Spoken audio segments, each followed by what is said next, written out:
मुंबई पालिकेचे 1,500हून अधिक अधिकारी कर्मचारी चौकशीच्या फेऱ्यात। पालिकेमध्ये 1,523 कर्मचाऱ्यांविरोधात 537 विभागीय चौकशी प्रलंबित आहे। निलंबित कर्मचाऱ्यांना नियमानुसार मूळ पगाराच्या 50% निर्वाह भत्ता।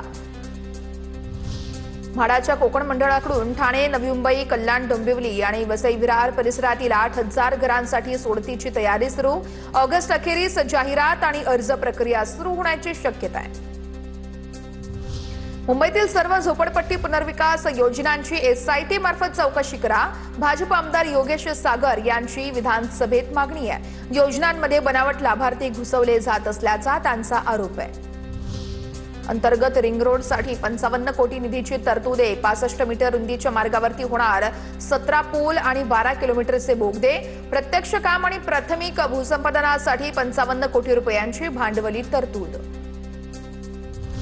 पुणे शहरामध्ये पालख्यांच्या स्वागताची जय्यत अशी तयारी सुरू। भवानी पेठेतील पालखी विठोबा मंदिराजवळील अतिक्रमण हटवून सुमारे 10,000 चौरस फूट जागा मोकळी केली।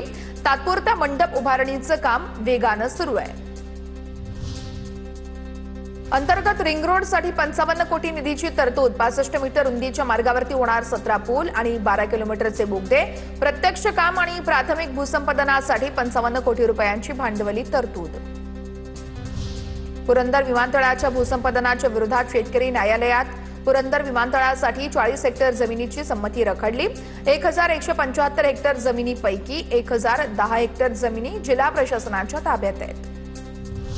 पुणे महापालिकेच्या मिळकत कर विभागाकडून पहिल्या 3 महिन्यातच 1,395 कोटी रुपयांचा टप्पा पार। 7,40,000हून अधिक मालमत्ता धारकांनी कर भरला। ऑनलाईन कर भरण्याला नागरिकांचा मोठा प्रतिसाद। पुण्यामध्ये 7 हॉटेल रेस्टॉरंट्सवरती एफडीएची कारवाई आहे। 1 ते 3 जुलै दरम्यान 70 हॉटेल्सची तपासणी। तपासणीमध्ये 7 आस्थापनांचे परवाने तात्काळ निलंबित।